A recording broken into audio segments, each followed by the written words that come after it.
Don't move! Hands up now! Officer, I'm in a wheelchair. I'm a disabled veteran. I need you to stay still and follow instructions. I'm not reaching. I can't stand. Please look at my medal. Easy, Sam. Let's look. The surveillance cameras captured everything that happened that Tuesday morning at 9:23 a.m. A decorated military veteran in his wheelchair approached the federal building entrance, his Purple Heart medal visible on his jacket lapel.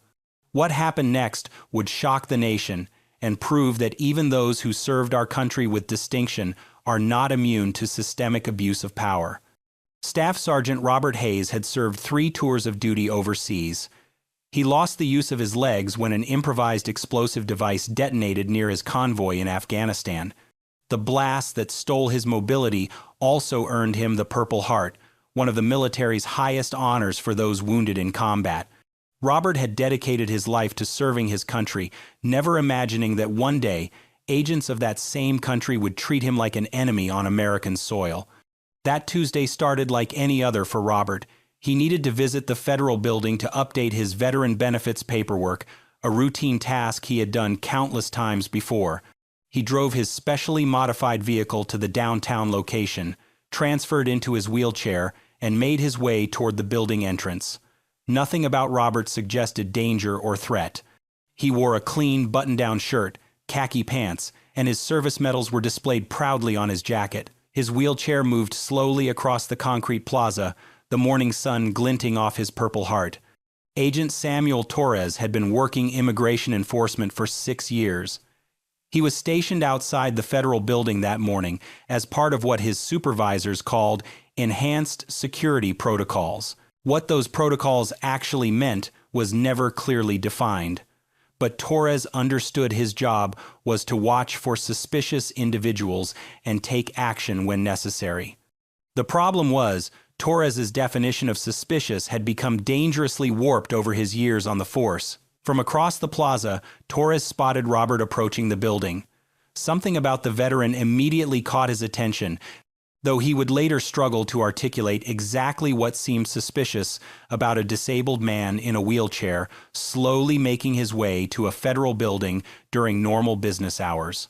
Torres began walking toward Robert with purpose, his hand instinctively moving toward his equipment belt. Robert noticed the agent approaching, but assumed it was routine. Federal buildings often had visible security, and he had never experienced problems during his previous visits.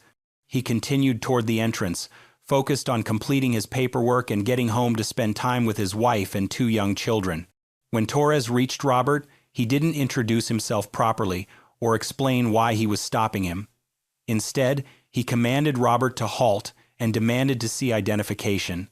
Robert, confused but cooperative, reached into his jacket to retrieve his wallet. This simple motion would later become the justification for everything that followed. Torres claimed he saw Robert reaching for something suspicious. The veteran was simply getting his ID as requested, but in Torres's mind, this became a threatening gesture. Without warning, Torres grabbed Robert's arm and demanded he keep his hands visible. Robert tried to explain that he was reaching for his identification as requested, but Torres wasn't listening. The situation escalated rapidly. Torres called for backup over his radio, reporting that he had a suspicious individual who was being uncooperative. This was the first lie in what would become a cascade of false statements. Robert had been completely cooperative from the moment Torres approached him. He had stopped when asked, attempted to provide identification when demanded, and remained calm despite the increasingly aggressive behavior of the agent.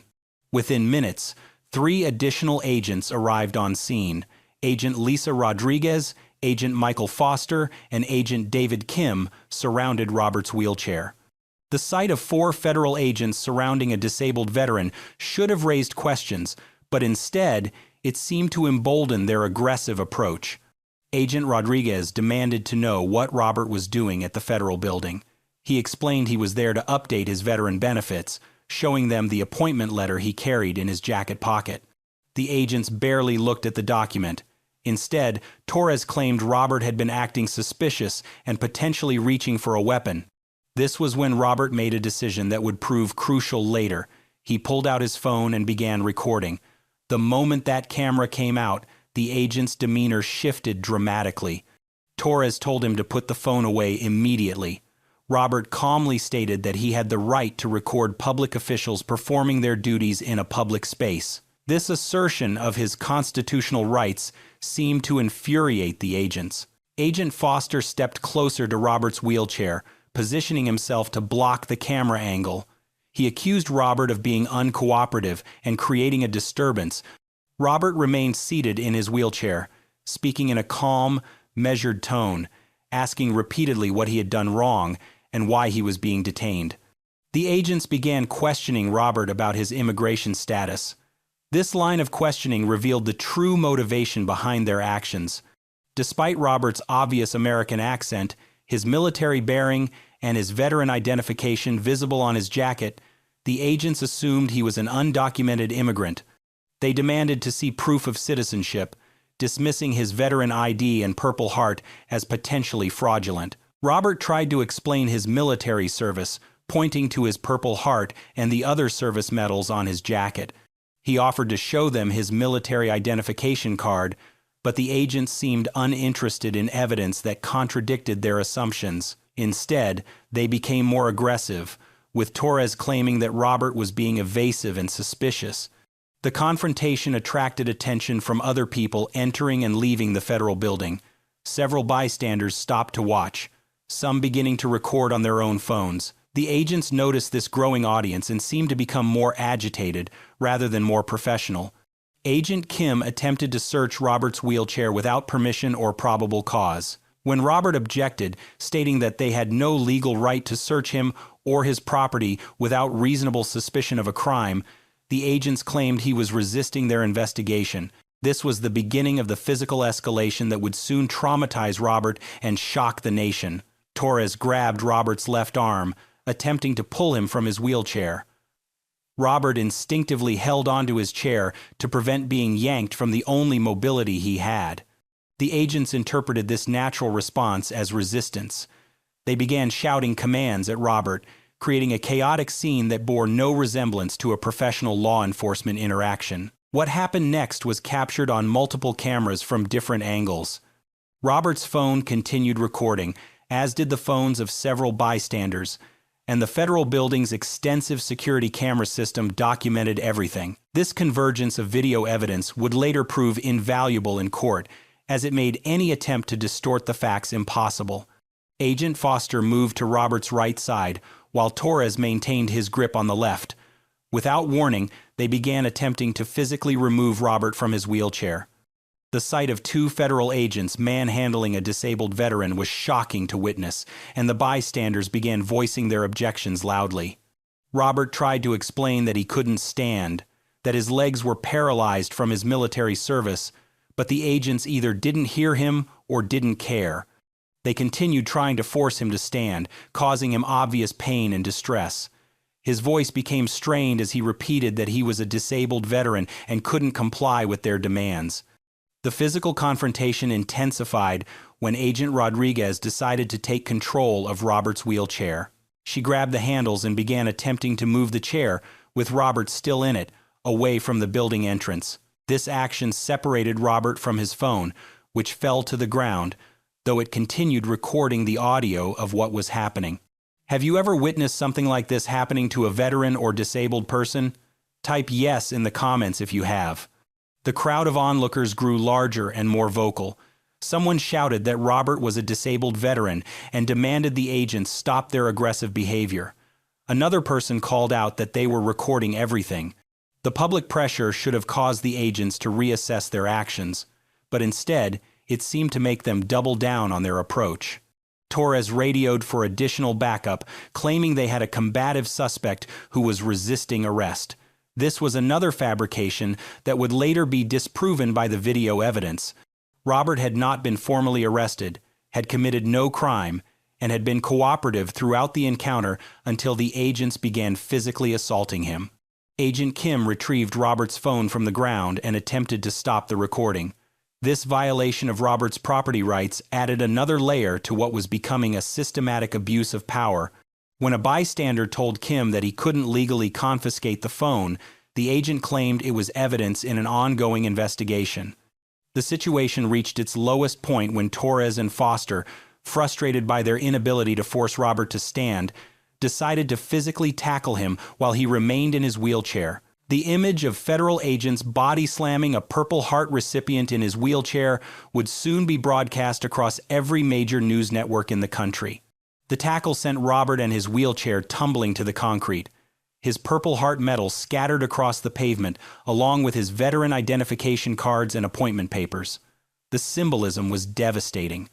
A man who had sacrificed his mobility serving his country was being brutalized by agents of that same country, his medals of honor literally thrown to the ground. The ground.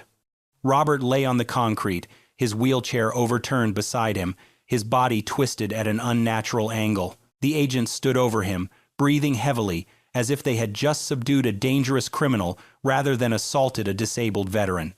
Blood trickled from a cut on Robert's forehead where it had struck the pavement. His Purple Heart lay several feet away, glinting in the morning sun like a discarded piece of trash. The crowd of witnesses had grown to nearly 30 people, all of them recording, all of them shouting at the agents to stop. One woman, a nurse who worked in the federal building, pushed through the crowd and knelt beside Robert. She identified herself as medical personnel and demanded the agents allow her to check his condition. Agent Torres told her to step back, claiming the scene was not secure. Robert tried to speak, but his voice was weak.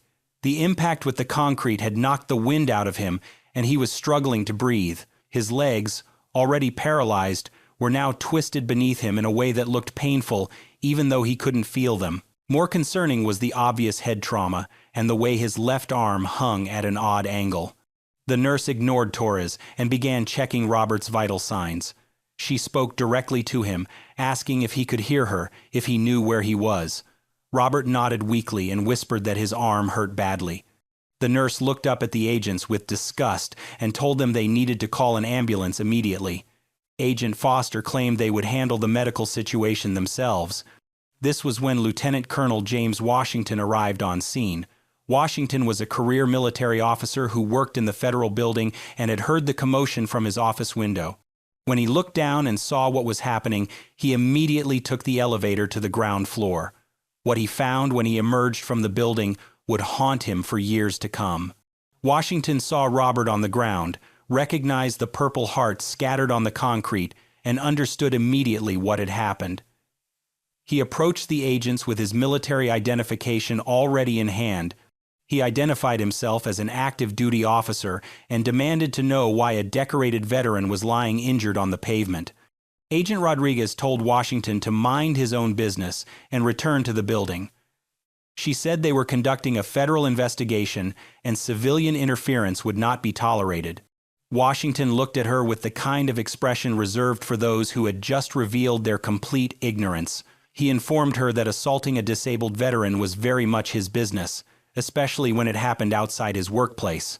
Washington knelt beside Robert and spoke to him in the calm, authoritative voice that only comes from years of military leadership. He told Robert that help was coming, that his service was appreciated, and that what was happening to him was wrong. Robert looked up at Washington and managed to say that he had just wanted to update his benefits paperwork. The simple dignity in that statement, spoken by a man lying broken on concrete, affected everyone who heard it. The lieutenant colonel stood and faced the agents. He demanded they explain their actions and provide justification for what he had witnessed. Torres began repeating his claims about suspicious behavior and uncooperative conduct. Washington cut him off and pointed to the Purple Heart on the ground. He asked Torres if he knew what that medal represented, if he understood what kind of man he had just assaulted. Agent Kim tried to assert authority by demanding Washington return to the building. The lieutenant colonel's response was measured but deadly serious. He told Kim that he was remaining on scene as a witness to ensure the victim's rights were protected.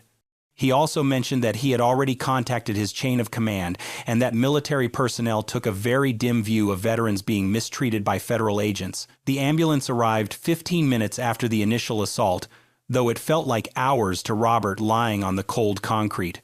The paramedics quickly assessed his injuries and determined he needed immediate transport to the hospital. They suspected a concussion from the head impact and possible fractures in his left arm. Getting him onto a stretcher proved challenging given his paralyzed legs and the additional injuries. As the paramedics worked, Agent Torres made another critical error. He told them that Robert had been resisting arrest and might be under the influence of drugs or alcohol. This false statement was intended to influence the medical team's assessment and potentially support the agent's version of events. The lead paramedic, a veteran herself, looked at Torres with obvious skepticism and continued her professional assessment without regard for his suggestions. Lieutenant Colonel Washington rode in the ambulance with Robert, ensuring that the veteran wouldn't be alone and that someone credible could witness his condition and statements. During the ride, Robert asked Washington if his Purple Heart was still on the ground. The colonel assured him that he had personally retrieved it and that it was safe. Robert closed his eyes and whispered his thanks. At the hospital, doctors confirmed the paramedic's initial assessment. Robert had suffered a moderate concussion, 2 fractured ribs, and a broken left arm that would require surgery. The head injury was particularly concerning given his age and the force of the impact.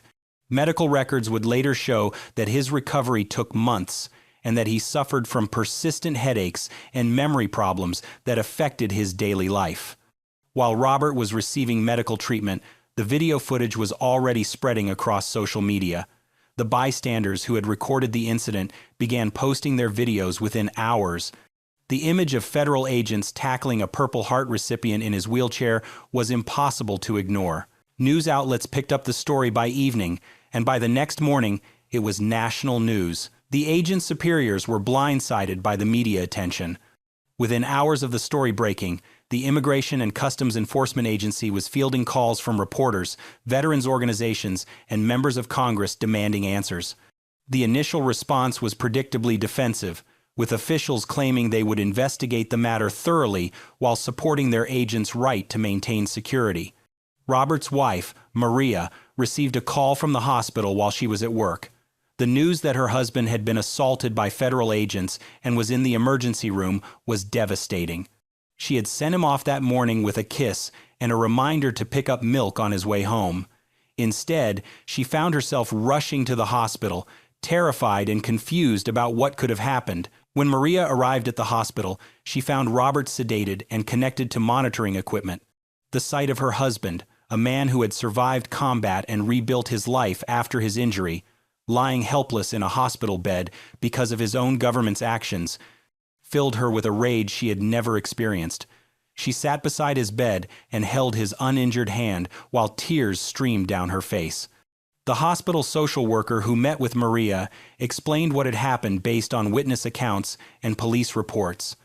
The story seemed impossible to believe. Robert had simply been trying to enter a federal building for a routine appointment and had ended up beaten and hospitalized. Maria couldn't understand how such a thing could happen in America. That evening, Lieutenant Colonel Washington visited Robert in the hospital. He brought the Purple Heart, now cleaned of concrete dust, and placed it on the bedside table where Robert could see it. Washington also brought something else: the business card of Rebecca Chen, one of the most respected civil rights attorneys in the state. He told Robert that what had happened to him was not just wrong, but illegal, and that he deserved justice. Rebecca Chen had built her career taking on cases that others deemed unwinnable. She specialized in police misconduct and civil rights violations, particularly cases involving veterans and disabled individuals. When Washington called her about Robert's case, she was immediately interested. The combination of a disabled veteran, clear video evidence, and obvious civil rights violations made this exactly the kind of case she lived to fight. Chen visited Robert in the hospital the next day. She found him alert but clearly still suffering from his injuries. His speech was slightly slurred from the concussion, and he winced whenever he tried to move his broken arm. Despite his condition, Robert was able to provide a clear account of what had happened. His military training had taught him to observe and remember details, skills that would prove invaluable in building his case. The attorney explained to Robert and Maria that they had grounds for a significant federal lawsuit. The agents had violated Robert's constitutional rights in multiple ways, including unlawful detention, excessive force, and denial of due process. The fact that Robert was a disabled veteran added additional layers to the case, as federal law provided special protections for both groups. Chen also explained that the case would likely take years to resolve and that Robert would have to relive the trauma repeatedly through depositions, court proceedings, and media attention. She wanted him to understand that pursuing justice would be difficult, but she believed it was necessary not just for him, but for every other veteran and disabled person who might face similar treatment. Robert looked at his Purple Heart on the bedside table, then at his wife holding his hand, and made his decision. He told Chen that he wanted to fight, not just for himself, but for all the veterans who had served their country and deserved better treatment. He said that if his case could prevent even one other veteran from experiencing what he had been through, then all the pain and difficulty would be worth it. The lawsuit was filed 3 weeks later, naming all 4 agents individually, as well as their supervisors and the federal agency. The complaint detailed not just the physical assault, but the pattern of discriminatory behavior that had led to it. Chen's investigation had already uncovered evidence that Agent Torres had a history of targeting individuals based on their appearance rather than actual suspicious behavior. Have you or someone you know ever felt targeted by law enforcement because of how you look? Share your thoughts in the comments below. The agency's initial response to the lawsuit was to deny all wrongdoing and claim that the agents had acted within their authority. They argued that Robert had been uncooperative and that the use of force was justified by his alleged resistance. This position became increasingly difficult to maintain as more video footage surfaced and witness statements contradicted the official version of events. News coverage of the lawsuit intensified when veterans organizations began rallying to Robert's cause. The sight of a Purple Heart recipient being brutalized by federal agents struck a nerve with military communities across the country. Veterans who had never been politically active found themselves organizing protests and writing letters to elected officials demanding accountability. The political pressure began to mount when several members of Congress called for hearings on the incident. Representatives from both parties expressed outrage at the treatment of a decorated veteran, and some began questioning whether the agency's training and policies needed complete overhaul. The case was becoming a symbol of broader issues within federal law enforcement. Agent Torres found himself at the center of a national controversy he never could have imagined. His personnel file became subject to subpoena, revealing a pattern of complaints and questionable decisions that had been overlooked by his supervisors. The protective shield of qualified immunity that typically protected federal agents was beginning to crack under the weight of video evidence and public scrutiny. The other agents faced their own reckonings as depositions revealed their roles in the assault. Agent Rodriguez's attempt to control Robert's wheelchair was captured clearly on video, making her claims of simply following protocol difficult to sustain. Agent Foster's participation in the physical takedown was equally well documented, and Agent Kim's confiscation of Robert's phone added charges of violating his First Amendment rights.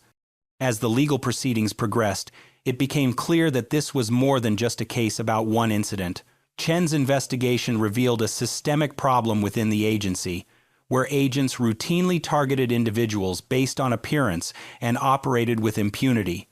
Robert's case was becoming a vehicle for addressing much larger issues of accountability and reform. The discovery phase of the lawsuit revealed disturbing patterns that went far beyond Robert's individual case. Chen's legal team subpoenaed training materials, internal communications, and performance evaluations spanning several years. What they found painted a picture of an agency culture that had normalized discriminatory behavior and rewarded aggressive tactics regardless of their appropriateness. Internal emails showed supervisors praising agents for high numbers of stops and searches without regard for whether those actions were legally justified. One particularly damaging communication from Torres's supervisor commended him for his proactive approach to identifying potential threats. Despite the fact that his success rate in actually finding contraband or identifying genuine security risks was among the lowest in his unit, the training materials were equally problematic. Rather than emphasizing constitutional rights and proper procedures, the curriculum focused heavily on threat identification techniques that relied heavily on subjective assessments of suspicious behavior. These guidelines were so vague that they essentially gave agents carte blanche to stop anyone who looked out of place according to their personal biases. Robert's medical recovery proved more complicated than initially expected. The concussion symptoms persisted for months, affecting his ability to concentrate and causing severe headaches that interfered with his daily activities. The broken arm required multiple surgeries and extensive physical therapy. For a man who had already lost the use of his legs, losing additional functionality in his arm was devastating to his independence. Maria had to take extended leave from her job to care for Robert during his recovery. The financial strain was significant, as his veteran benefits didn't cover all the medical expenses and lost income. The irony wasn't lost on them that Robert's attempt to update his benefits paperwork had resulted in injuries that created even greater financial hardship. The psychological impact proved just as challenging as the physical injuries. Robert began experiencing nightmares and panic attacks, particularly when he had to visit any government buildings. The man who had faced enemy fire in Afghanistan found himself afraid of his own government's representatives. He started therapy to deal with what doctors diagnosed as post-traumatic stress disorder related to the assault. Public support for Robert continued to grow as more details emerged about his military service and the circumstances of the attack. Veterans groups organized fundraising events to help with his medical expenses and legal costs. Local businesses donated services, and a crowdfunding campaign exceeded its goal within days of being launched. The media attention brought forward other victims who had experienced similar treatment from the same group of agents. A pattern emerged of targeting well-dressed individuals of color, particularly those who appeared successful or confident. The agents seemed to take particular pleasure in humiliating people who they perceived as thinking too highly of themselves. One witness who came forward was Dr. Sandra Williams, a surgeon who had been stopped and questioned aggressively by Torres 6 months before Robert's incident. She described being surrounded by agents outside the same federal building and subjected to an invasive search of her medical bag. When she protested that she was a doctor heading to an emergency surgery consultation, Torres had accused her of lying and threatened to arrest her for providing false information to federal agents. Another victim was James Rodriguez, a successful businessman who had been detained for nearly 2 hours while agents searched his luxury vehicle and questioned his ownership of expensive items. The agents had insisted his watch and briefcase were stolen, refusing to believe that a Latino man could legitimately afford such things. Only the intervention of his attorney had prevented his arrest on fabricated charges. These additional cases strengthened Robert's lawsuit considerably. They demonstrated that his treatment wasn't an isolated incident but part of a deliberate pattern of discriminatory enforcement. The legal team was able to establish that the agents had been systematically violating the civil rights of citizens based on racial profiling and stereotyping. The agency's legal strategy began to crumble under the weight of evidence. Their initial claims that the agents had acted properly became impossible to sustain when faced with multiple video angles and dozens of witness statements. Internal investigators who had initially cleared the agents of wrongdoing found themselves facing questions about their own competence and possible bias. A breakthrough came when a whistleblower within the agency came forward with additional evidence. Special Agent Lisa Park had witnessed Torres and his team celebrating after particularly aggressive encounters, treating the humiliation of citizens like a game. She had reported their behavior to supervisors multiple times, only to be told that aggressive enforcement was necessary for national security. Park's testimony revealed that she had been retaliated against for her complaints about Torres's conduct. She had been passed over for promotions, given undesirable assignments, and subjected to harassment from other agents who viewed her as disloyal. Her decision to come forward was career-ending, but she felt compelled to speak the truth about what she had witnessed.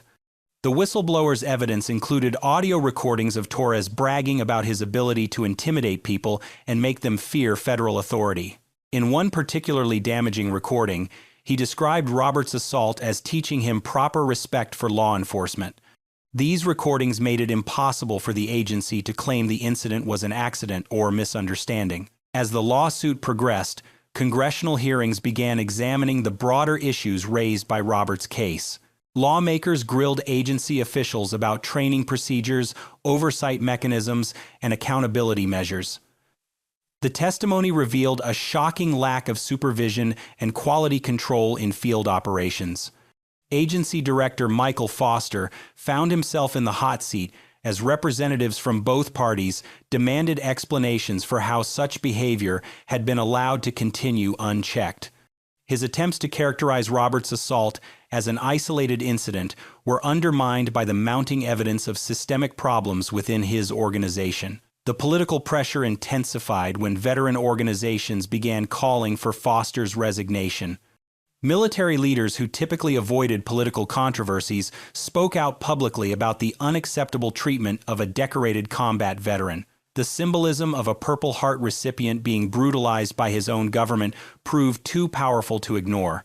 Media coverage expanded beyond the initial incident to examine broader questions about federal law enforcement accountability. Investigative reporters uncovered similar incidents in other cities, suggesting that the problems identified in Roberts' case were not unique to one field office. The story became a national conversation about power, accountability, and civil rights. Roberts' legal team expanded their lawsuit to include claims of conspiracy and pattern and practice violations. They argued that the agency had created an environment where constitutional violations were not only tolerated but encouraged. The evidence supported claims that supervisors had actively promoted discriminatory enforcement tactics. The financial stakes of the lawsuit continued to climb as the scope of the violations became clear. Civil rights attorneys estimated that the agency could face tens of millions in damages if found liable for systematic civil rights violations. The potential for punitive damages added additional pressure for settlement negotiations. Settlement discussions began informally as the agency realized the strength of Roberts' case. Their initial offers were insultingly low, reflecting their hope that Robert would accept a quick resolution to avoid the stress of trial. His legal team rejected these offers immediately, making clear they were prepared for a lengthy court battle if necessary. The agents named in the lawsuit faced their own personal reckonings as the case proceeded. Torres hired his own attorney when it became clear the agency might not provide full legal support for his actions. The prospect of personal financial liability for his conduct added a new dimension to his legal troubles. Agent Foster attempted to negotiate his own settlement agreement, offering to cooperate with the investigation in exchange for reduced liability. His attorney argued that he had been following Torres's lead and hadn't initiated the physical confrontation. This defense strategy created conflicts among the defendants and weakened their unified response. Agent Rodriguez faced additional scrutiny when her personnel file revealed previous complaints about her treatment of disabled individuals. A pattern emerged of her showing particular hostility toward people with mobility devices, suggesting deeper psychological issues beyond simple bias or poor training. Agent Kim's role in confiscating Roberts' phone became a separate focus of investigation. Civil liberties organizations filed their own complaints about this violation of First Amendment rights, adding another layer of legal and public relations problems for the agency. Roberts' recovery continued slowly, with some improvements in his cognitive function but persistent challenges with memory and concentration. His doctors expressed concern about long-term effects from the head trauma, particularly given his age and previous medical history. The full extent of his injuries might not be known for years. The community's support for Robert and his family remained strong throughout the legal proceedings. Local veteran organizations organized regular events to show solidarity and maintain public attention on the case. The continued visibility helped prevent the story from fading from public consciousness. Maria found herself becoming an advocate for other families affected by law enforcement misconduct.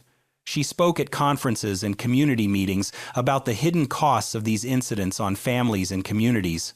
Her perspective as a spouse dealing with the aftermath provided a human dimension to the legal and policy discussions. The case attracted attention from legal scholars studying civil rights enforcement and federal accountability.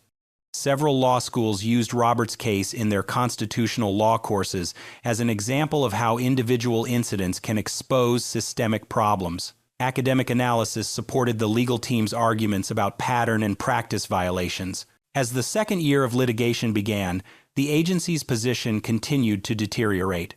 New evidence emerged regularly, each revelation making their defense more difficult. The accumulation of video evidence, witness testimony, internal documents, and expert analysis created an overwhelming case for liability. International media began covering the story as an example of American civil rights challenges. The image of a wheelchair-bound veteran being assaulted by federal agents contradicted American claims of justice and equality on the global stage. This international attention added diplomatic pressure to resolve the case appropriately.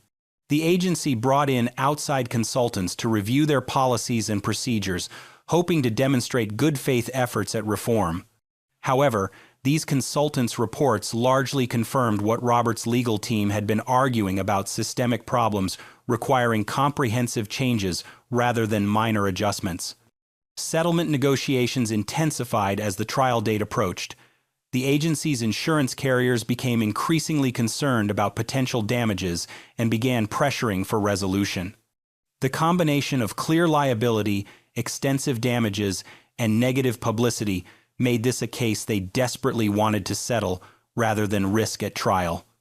The pressure from insurance companies proved to be the turning point in negotiations. Legal analysts estimated the potential jury award could reach unprecedented levels given the clear evidence and sympathetic victim. The agency's risk management team calculated that even a conservative jury might award damages in the tens of millions, while a more sympathetic panel could push the figure significantly higher. Robert's legal team had meticulously documented every aspect of his damages. Medical expenses alone had exceeded $200,000, with future care costs projected to reach similar amounts.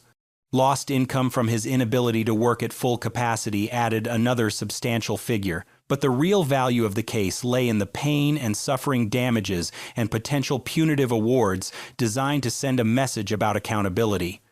The breakthrough came when a second whistleblower emerged from within the agency's Internal Affairs Division.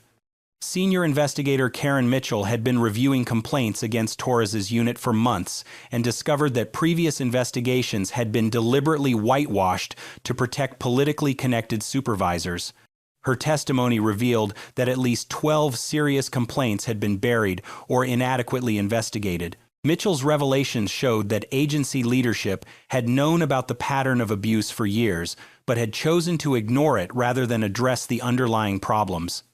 Email chains documented supervisors joking about complaints from minorities and dismissing concerns about constitutional violations as political correctness run amok. The political ramifications intensified when congressional investigators subpoenaed these internal communications. Representatives expressed shock at the casual disregard for civil rights displayed in official correspondence. Several lawmakers called for criminal investigations of supervisory personnel who had actively covered up misconduct. Robert's story began appearing in military publications and veteran newsletters across the country. Active duty service members expressed outrage that someone who had sacrificed so much for his country could be treated with such contempt by federal agents. The military community's support added significant political weight to demands for accountability and reform. The case attracted support from unexpected quarters when several retired law enforcement officials spoke out about the need for better training and accountability. These voices carried particular credibility because they came from within the law enforcement community itself. Their willingness to criticize the agent's conduct undermined claims that the assault was standard procedure. Discovery revealed that Torres had been involved in at least 30 questionable stops over the previous 2 years, with a disproportionate number targeting minorities and disabled individuals. Statistical analysis showed his targeting patterns were so skewed that they could not be explained by random chance or legitimate security concerns. The agency's training records showed that Torres had failed several de-escalation courses but had been allowed to continue field work without additional supervision. His personnel file contained warnings about his aggressive attitude and poor judgment, yet supervisors had consistently rated his performance as satisfactory or better. 3 years after that Tuesday morning assault, Robert Hayes received a settlement check for $17 million. Torres lost his badge permanently and faced federal criminal charges. The agency implemented sweeping reforms and mandatory bias training for all personnel. But perhaps most importantly, Robert's courage to fight back sparked nationwide conversations about accountability that continue today. His Purple Heart now sits proudly in his home office, a reminder that sometimes the greatest battles for justice happen not overseas, but right here at home. This case was brutal, but the case on the right spirals completely out of control.